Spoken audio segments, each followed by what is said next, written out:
Your life journey doesn't stand still, and neither should your wealth. Welcome to Wealth on the Move, the podcast. Welcome to Wealth on the Move, the podcast. I'm your host, Will Hoffman. And I'm your co-host, Brynn Tarbuck. And we are bringing to you Wealth on the Move, the podcast. And this is going to be a venture away from the monetary mixtape. We've talked about that in some of our videos leading up to this. We wanted to transition just to get away from the generational wealth planning conversation. And the reason for that is we're so busy. We're moving around so much as a population, as the most productive members of the world, which is the U.S. consumer and the U.S. Employee, and we're doing so much. I know I'm doing so much. I have 3 young boys. I've Hoffman Wealth Management that I'm running. So I feel like I kind of relate better to the busy family on the move, and this is what made the most sense. So we're going to be bringing on guests that are creating and building and accumulating in this current environment. Talk to them about how they're doing that, some of the wealth tips that we can provide. We're going to talk about wealth management strategies and things for busy families, active retirees, because that's what our business focuses on. I mean, we weren't just focused on Generation X. Generation X has a soft spot in my heart. That's my generation. That's my pop culture. That's my music. That's my movies. But we wanted to bring that on and make this a little bit of a transition. So we brought Brynn on, who is a young, I guess, Gen Z. Is that right, Brynn? Whatever 2000 makes me. I feel like I'm on young a cutoff. Gen Z. We might have to look into that. Not Gen X, I know that. Ouch. So I don't know many of the things that are mentioned either, so I disappointed him quite often. But yeah. Yeah, we've got to bring Brynn into the fold when it comes to some of the movies and music of our generation, our culture. But I wanted to make sure we have multiple viewpoints on building wealth. And not just building wealth, but managing wealth, making decisions around our money, how our money affects our everyday lives as we are, busy creating and building and moving through the world. So, absolutely. Yeah, we felt it was best to bring in somebody with a bit of a different perspective. So that was the logical choice was Brynn, who's our director of marketing and killing it for us, and adding a lot of creative perspective to our firm. And this is just the next step. So we're excited to get moving. It's been fun. And no really financial background for me either. None at all, actually. So I add a little bit there too, because I have to have them dumb down the language sometimes for me. So hopefully some of you listening to or watching will understand it from my end, and then other people will understand it, his big terms. But I'm here to kind of make it make sense for everybody too. Brynn keeps us in line to make sure we're saying things in terms that folks can understand when it comes to our money. Because, listen, this stuff's intimidating. It's a lot of information. Yeah. It's a lot of, and mistakes, unfortunately, can be expensive. They can be costly. They can set us behind when it comes to building the lives we desire. It can set us behind when it comes to, creating and building for our family. So we want to make sure that we're building on my 22 years of experience in this profession and handling other people's money and helping them make these decisions, and just teaching and having you all learn from the mistakes that we've seen and the mistakes that we've helped people correct, so you don't make them, and that we can move forward together and help where we can. Keep it moving. So this is going to be the maiden voyage for Wealth on the Move. Brynn's going to kind of get her news anchor chops sharpened up here and talk a little bit to me and ask me some questions. I'll have some questions for her as well. But just so you all get to know us a little bit, understand the business that we're in, the processes that we maneuver through with our business, and start talking about our wealth on the move. Absolutely. I think the biggest question, we're just going to start right off the bat. We're just going to get into it all. Why wealth on the move? A lot of your listeners are probably, maybe, hopefully going to come back from the monetary mixtape and might have a question. Go in a little more depth. Why'd we change it? What are we doing here? Yeah, so we aren't always making decisions with our money at the forefront. Some of us are, but I kind of a recycle to the monetary mixtape, like Ferris Bueller said, life comes at you fast. Yeah. And there's a lot of decisions we have to make every day, from, with our kids, with our parents, if you're retiring, with, where to live, how much to spend. There's so much that goes on, and our wealth needs to be moving with us. And too often, that isn't the way we saw decisions being made. Folks would make decisions with their wealth in a silo, and then be surprised that it wasn't going to help them in their lives or help them further their lives. Folks make decisions for all kinds of reasons about our money, and we think about it. What I say we do is we take over the brain when the belly wants to make the wrong decision, because we make decisions with our feelings and our emotions when it comes to money in a lot of regard, and Absolutely. They can be the wrong decision. Yeah. And as we're moving through, we're not necessarily making those decisions with forward thinking. We're making them in the moment, and unfortunately make the wrong decisions. So for us, Wealth on the Move was a logical name and theme for this podcast, because we're going to be helping you through some of these decisions that you make. We're going to be helping you through the guests that we have on and how they can help you be prepared to react. We're going to have some fun stories, some interesting guests. I can't wait to get started with the guests. I know we have some stuff on the horizon that is really excited and that we're excited for. We're expanding our tech so that we can do some in office, in studio interviews, some stuff on location with some really, really powerful folks in the wealth management space. And I'm excited for what's to come. Me too. I know a little couple secrets about what's to come. So stay tuned, everyone. I will tell you that much. Awesome. And then, so if you guys don't know, Hoffman Wealth Management, as he has said before, this is our president and our founder here. So what made you choose to do your own firm, start your own firm, and focus on wealth management when, you could have just got a job anywhere? Yeah. Well, I had a job anywhere. And my personality does not bode well for being an employee. I had some great bosses. I had some great mentors. I am by nature impatient, and really didn't want to sit and wait around when it came to the path that I wanted my life to take.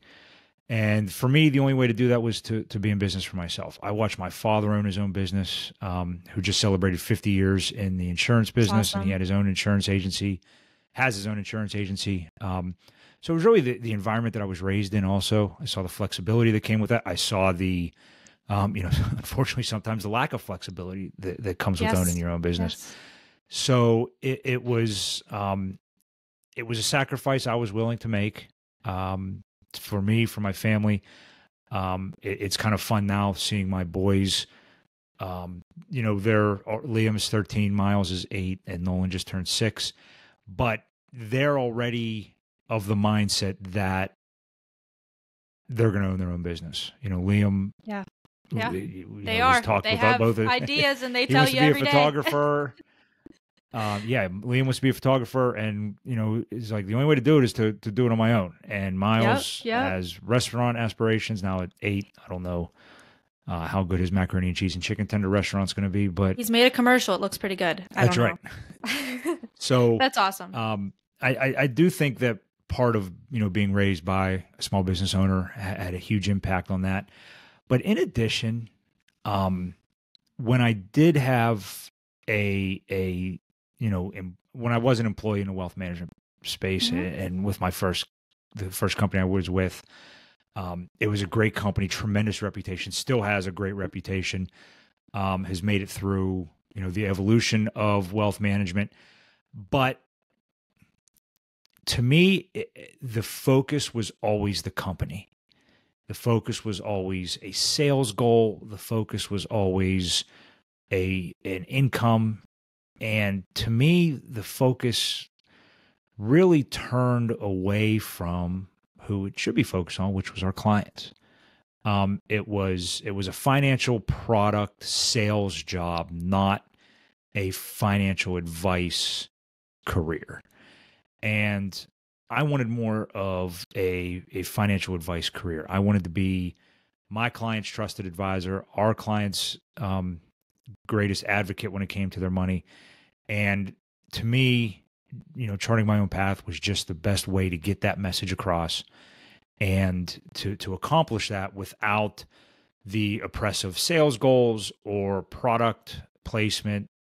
It was do what's best for your client, and the business will grow itself. And fortunately, that seems to have been right. And that was kind of my dad's advice from the beginning: is if you do what's best for your client, your business will grow itself. And 22 years later, we've had tremendous growth.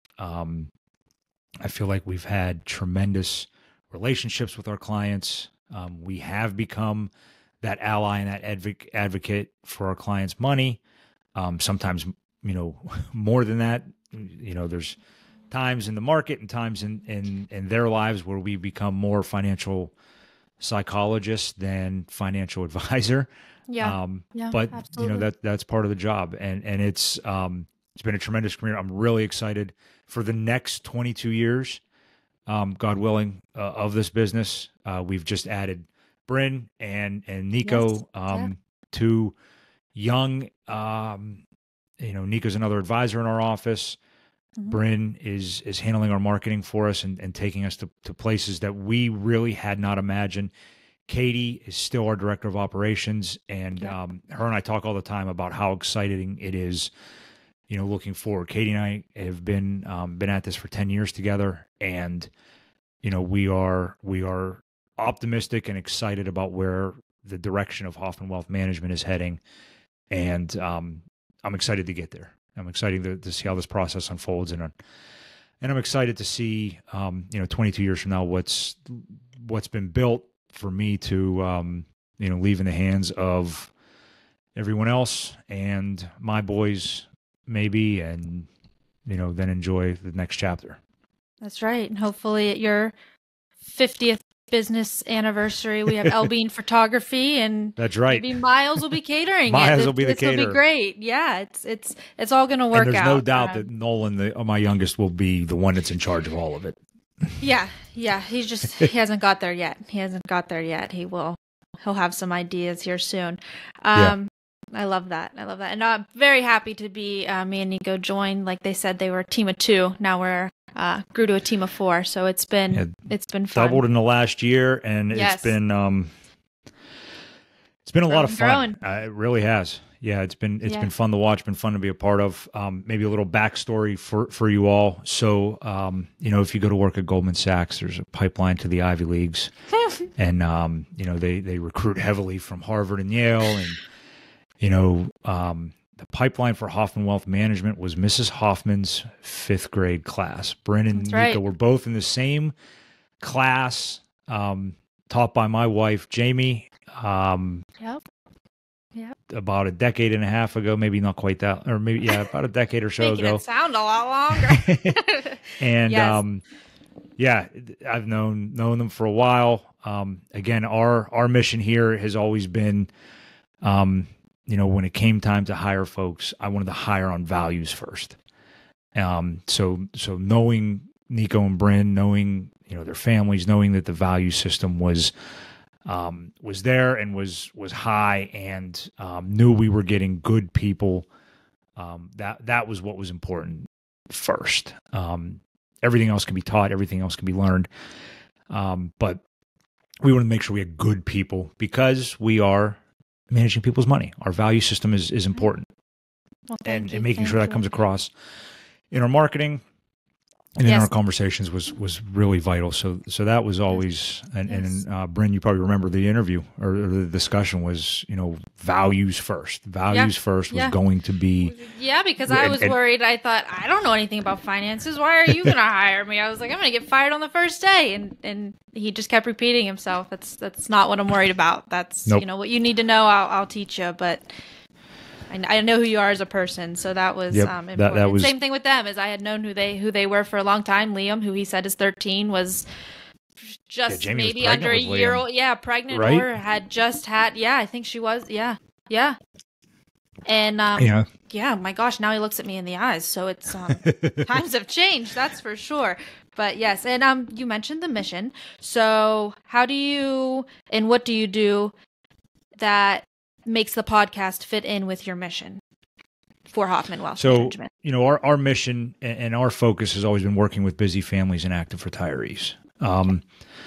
Quite frankly, that's the fun part of our business, is working with folks that are building, that are creating, that are ambitious, that do have dreams of, visions of grandeur, whether it's to retire and have a life better than their working lives, whether it's to leave a legacy for their families that continues the trajectory that they've been on and improves on it, or whether it's to build a business, to build a second business, to not necessarily retire, but move on to the next chapter. And that's, to me, that's just that means we're doing our job. It means that we're pointing them in the right direction. We have a Venn diagram that we use when we're talking with new clients, and your job is the why, our job is the how, and together is where we come together to have an impact.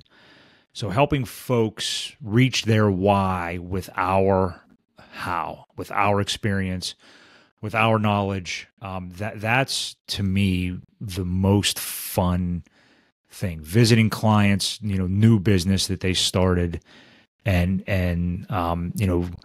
seeing the photos of their retirement dreams coming to fruition.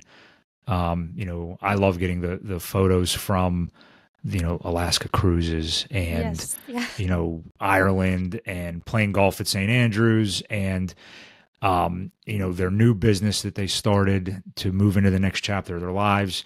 College graduations, that's the stuff that fills me up. That's the stuff that knows that this has been a life well served and a business well managed, is seeing those stories and knowing that it wasn't a straight line to get there. It was not in this era of social media, we see a lot of the good stuff. We see a lot of the final product, but knowing it wasn't a straight line, and being able to be their advocate, their ally, their psychologist, their shoulder to lean on during those tough times. Because quite frankly, I've had them in my business, and I've had mentors and allies that I've leaned on.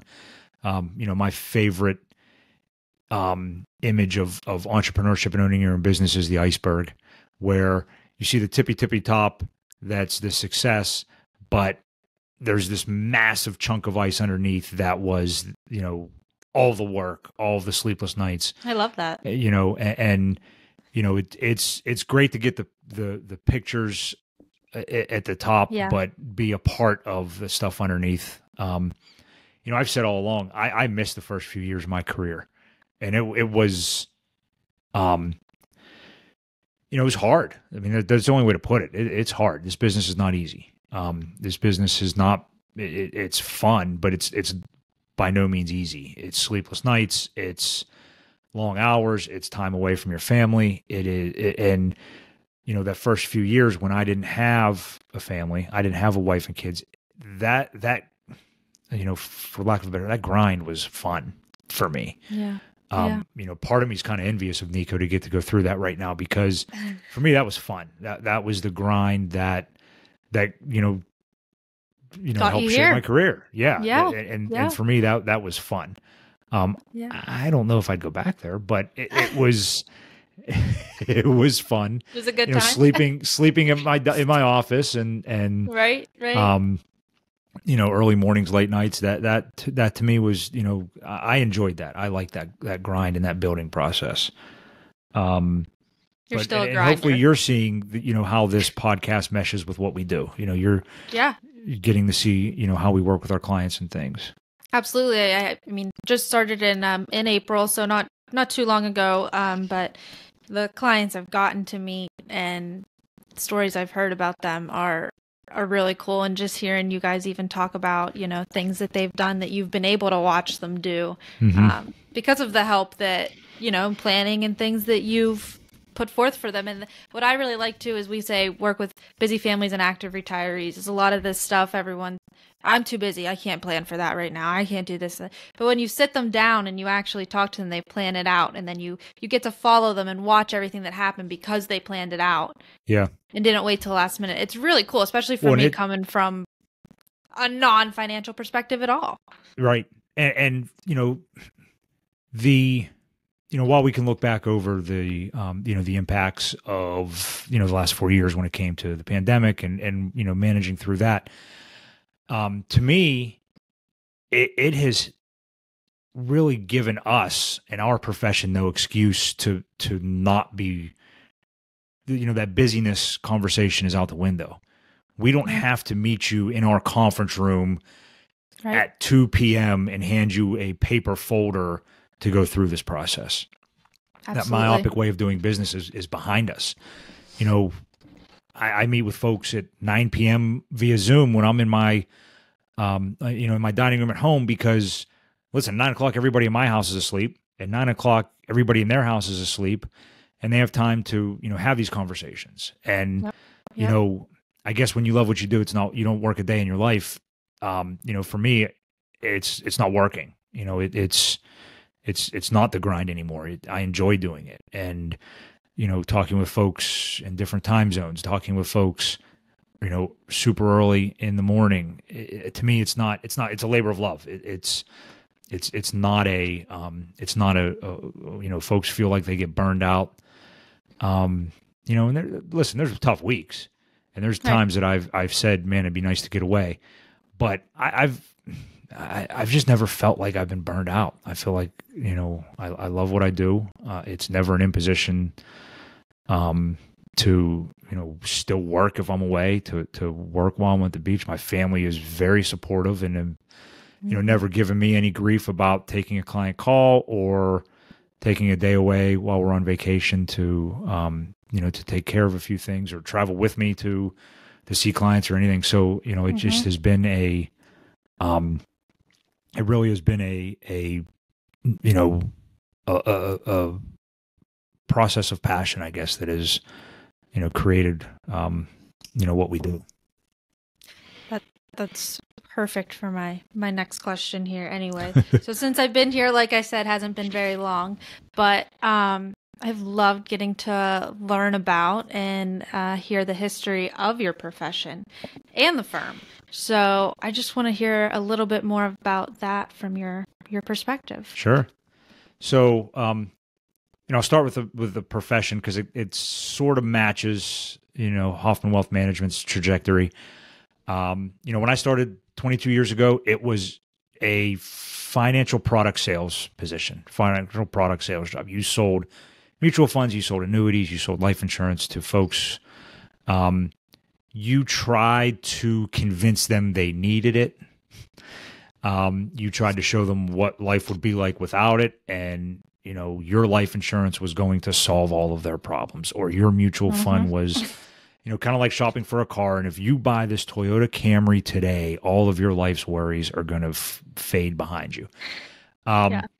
And fortunately, the company that I worked for already had this mindset of planning.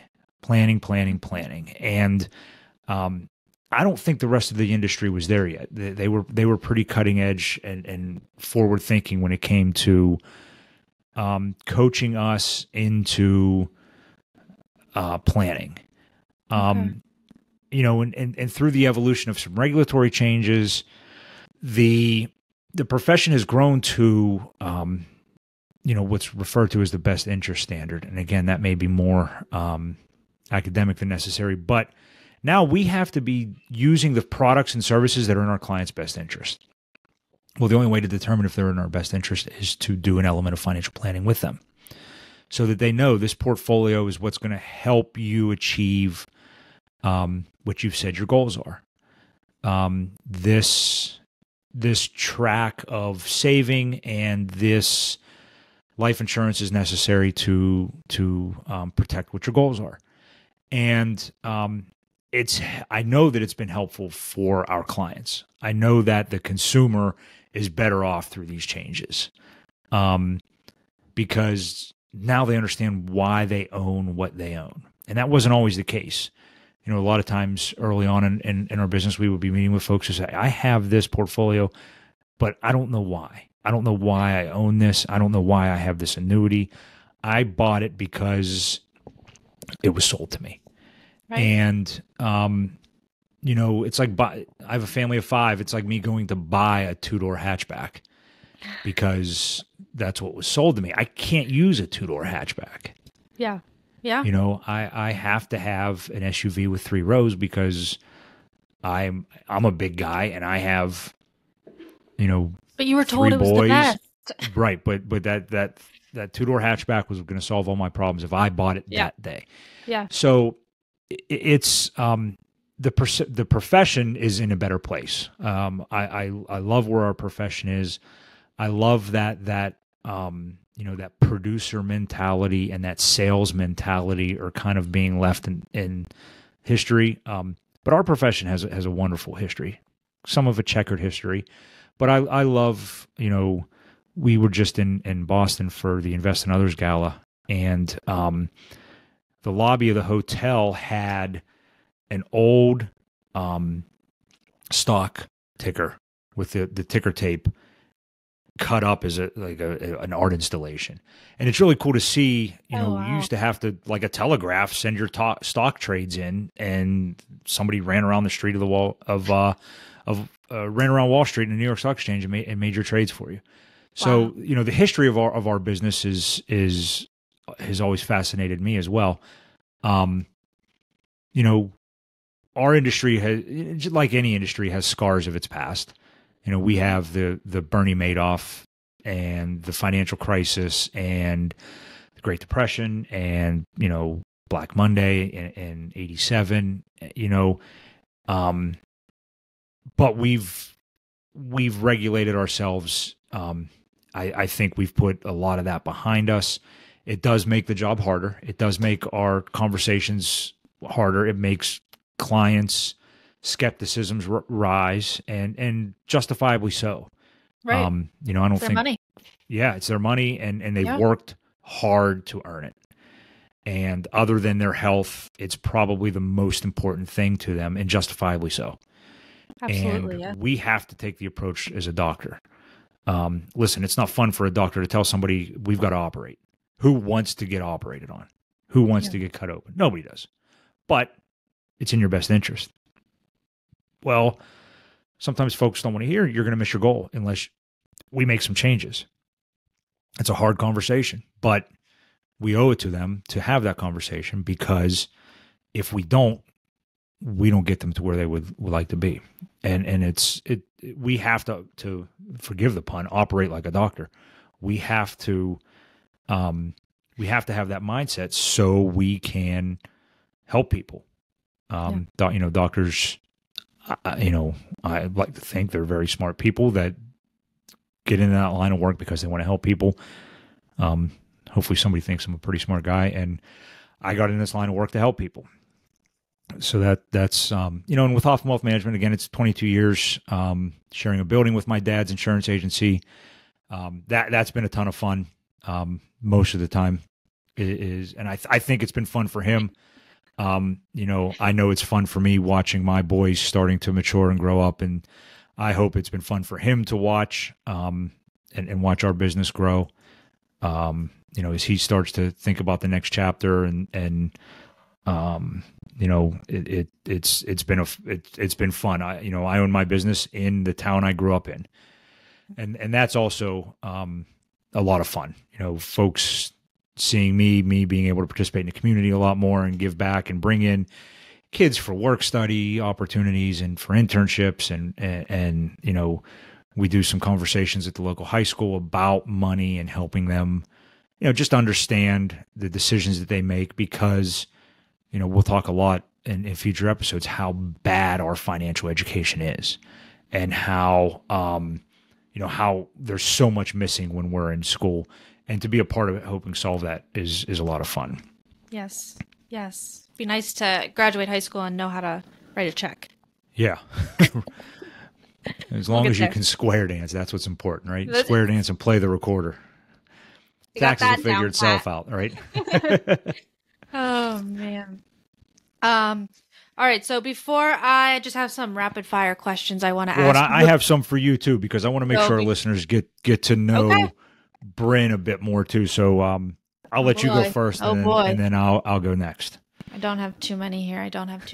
How about we go back and forth? How about that? All right. We'll go one for one. Okay. 1 for 1. What would you tell yourself on the first day of being a financial advisor? It's going to be hard. You are going to have to work harder than what you imagined. I know I went into that first job, tie tied tight, suit freshly pressed, and thought, all right, I'm here. I've arrived. And I had nowhere near arrived. At 46 and 22 years later, I still don't think I've arrived. But you're going to have to work harder than you even can imagine right now. That would be, but I'd also tell myself, do not give up. It's the greatest business in the world. It's the greatest profession in the world. What's ahead is so much greater than what you're going to go through, and just stay in the pocket. Right. Awesome. I don't have one as nearly as intense for you as I have some silly ones too. Don't you worry. Yeah. Don't you worry. Favorite subject in college? I really enjoyed the psychology classes in college. Okay. I actually have a minor in psychology. Fun fact. My mom had told me that when she was in college, she said, you should just take a psychology elective. I think it would be fun. I really enjoyed them. And I took it, and I started taking some criminal psychology class. I love documentaries, to watch documentaries, crime and things like that. So I started taking some of those and ended up taking so many classes, I got a minor. So those were, don't get me wrong, I loved the marketing classes. They were really, really fun. But just something different was the psychology. Do you walk around the office psychoanalyzing the rest of us? Absolutely. I've got binders. Okay. Yeah. Here, I thought you were just taking really good notes. Yeah, that's what I thought. My pen and paper. I'm a paper kind of girl around here. All right, here's one for you. Just because your boys ask me all the time about something, which I'll say later. What is your go-to pizza topping? I am a Kevin McAllister from Home Alone. I just want my very own plain cheese pizza. He is. I love pizza. I think what Dave Portnoy's created with the One Bite Pizza stuff is awesome. He was just in town not too long. Yeah, he was just in Pittsburgh not too long ago, like last week or 2 weeks ago. And Pittsburgh impressed. They had some high scores on the One Bite Pizza review. I think we had 3 pizza makers have 8.2 reviews. I saw 2, and I'm going to need to be trying some pizza here. Yeah, in the near future. I like pizza. Unfortunately, my waistline doesn't really like pizza anymore. I'm in the middle of some time off between, marathon trainings, which also is going to play into this Wealth on the Move a bit. Yes. I have an affinity for running. I think I just enjoy training and running and seeing what I can do on a Saturday morning over 26.2 miles. But took some time off, and I should have taken some time off from pizza also, but I haven't. And very own plain cheese pizza. I love it. And I to spark a bit of controversy. This is some controversy that happens in our house as well. I'm gonna look over my shoulder. I don't think pineapple belongs on pizza. This is what I was going to say. His kids will debate until the sun goes down and comes back up about pineapple on pizza. I don't think pineapple belongs on pizza. It's not for me. It's not for me, so that makes two of us. But I'm sure we'll have some people that disagree. So, what's your favorite meal then? For not just pizza. What's your go-to dinner if you need to get something? If my go-to dinner would be a steak. Nice. Just any kind of. I'm not. How do you cook it? How do you have it done? Medium well. Nice. I'm a medium well kind of girl. Okay. I'm gonna substitute the baked potato. Hear me out, guys. Loaded sweet potato. I know it's not good for you. Not good for your running stuff going on. Well, no, sweet potatoes are great, but how's it loaded? It is loaded. How is it loaded, you ask? Brown sugar and marshmallows. Okay. Yeah. So you have dessert with your steak. It is. I'll get a side. I'll do a side salad just to get in some greens. But yeah, I love steak. Gotcha. For sure. Okay, so Mr. Basketball, he was a basketball player. Mr. Will, if you could play 1v1 with any basketball player, who would it be? I mean, it's got to be Michael Jordan. Michael Jordan. Right? It has to be. Okay, so if we could do, let's make a 2v2. Okay. You and Michael Jordan, you want to be on his team or you want to be versus him? Okay. No, I never would want to play against Michael Jordan. I mean, fair. I would, but on the 1v1, fair. Yes. Okay. Who are you playing against? Who am I playing against? Well, the late great Kobe Bryant would be opposite of me, and it's not by much that I wouldn't want to play with Kobe. I have a lot of respect for both Jordan and Kobe, and not only how they played basketball, but also how they started to maneuver into their business lives. Yeah. I think they're incredibly smart men, and I think the world misses Kobe being Bryant every day. I know I do. I probably didn't appreciate him as much as I should have when he was playing. On the other side, it would either need to be. I would either want to play against Shaq or Charles Barkley. Okay. I really enjoy watching those guys on TV now.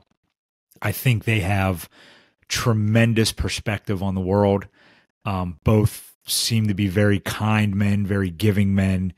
They want to see people doing well, not just basketball players doing well. Right. They want to see people succeeding, and I think they'd be two great men to be around. I have to throw a third in there though. I would love to hear Larry Bird talk trash.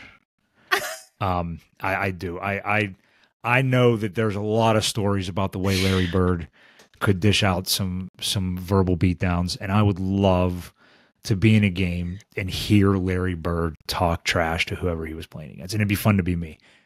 Maybe now too, because now I may have a chance at a bucket or two. But I think hearing Larry Bird talk trash. So he has to come for commentary at least. Yes. Okay. All right. Great. I love it. All right. For you, what's your favorite travel destination? My favorite travel destination is anywhere with water. So ocean or lake, either one. I don't get in them. I'm not really. I'm more of a on the water. Yeah. You can put me on a boat. You can put me on the sand. Just don't put me in the water. Gotcha. Yeah, I love the water. Anywhere with the water. Awesome. Let's see if I have any other one. Oh, my last one for you was, what is your favorite movie? Because you Forrest asked. Gump. Okay. All Forrest right. Gump, without question. I like a lot of movies. I really like the movie Forrest Gump. I stop what I'm doing when it's on and watch. Yeah, I think Tom Hanks was tremendous in that movie. Agreed. It was, so much so that when the first time I was ever in Savannah, just on an overnight stop on our way to Florida, I walked out of the hotel and said, "Man, this looks really familiar." And I can't quite understand why. And the valet at the hotel says, "Well, that's because this is right where they filmed the opening scene of Forrest Gump." I said, "All right, let's go." Dragged Jamie and the boys. I said, "Let's go. We're going to the bench." And went and found where they filmed the opening and closing scene of Forrest Gump. And they knew there was no stopping me. Right. I just think it's entertaining. It's fun. And it's a great movie. It's one of those movies where the book is better. the movie's tremendous and the book's outstanding. And what a lot of folks don't know is that there was a sequel to the book. There's a second book called Gump and Company that is, in my opinion, just as good as the first book. I'm learning something new. And it kind of expands and makes it, modernizes the stories a bit beyond the late 80s, which is where kind of the movie left off. Has Forrest Gump in a boat in a swamp in Arkansas and witnessing the whitewater exchange. It really is a fun, hearing some of the stuff and seeing that stuff carry into the 90s was pretty funny. But yeah, Gump and Company. If you've got if you need to read something and you're looking for something to read, check out Gump and Company. It's a pretty good book. That. Do you ever channel your inner Forrest during marathon? I try. He was much better at running than I am. I stop at 26.2. So that's where it cuts off. Yeah. It is always fun being in a marathon though and seeing somebody dressed like Forrest Gump and running a marathon in khakis and a blue shirt or with the beard and the yellow tank top. And yeah, that always makes my day. Yeah, you'll remember that forever. Yeah. Seeing Forrest run through the marathon. All right, last one for you. If you could have any car, regardless of price, what car would you have? What car would I have, regardless of price? That's such a good question. Rapid fire, Brynn. Let's go. Yeah, it is rapid fire. I don't know. Bicycle. Bicycle. I don't know. I feel like it would be something fancy because if you're not telling me I can't have a price, something fancy. Right. So let's go with Alfa Romeo. Oh, yeah? SUV. What color? The SUV. Mm-hmm. White. Okay. White. White. You're a white SUV. I want red calipers. Oh, okay. Want black wheels. If we're not doing a budget, we're going to go all out. We're going to tint the windows. Nice. Maybe we'll put a Forrest Gump sticker on the back, too. There you go. Just for motivation. The Have a Nice Day one with the smiley face that he made when he was running. Yeah. Perfect. Well, hopefully this gave you all a little bit of an insight into Brynn and I and what's to come on Wealth on the Move. We're excited to reinvigorate the podcast. We're excited to start talking with guests and start talking topics of things that are of interest to you. If there is any topic that's of interest to you, please let us know. You can find me on LinkedIn, just Will Hoffman with Hoffman Wealth Management. You can find Brynn on LinkedIn.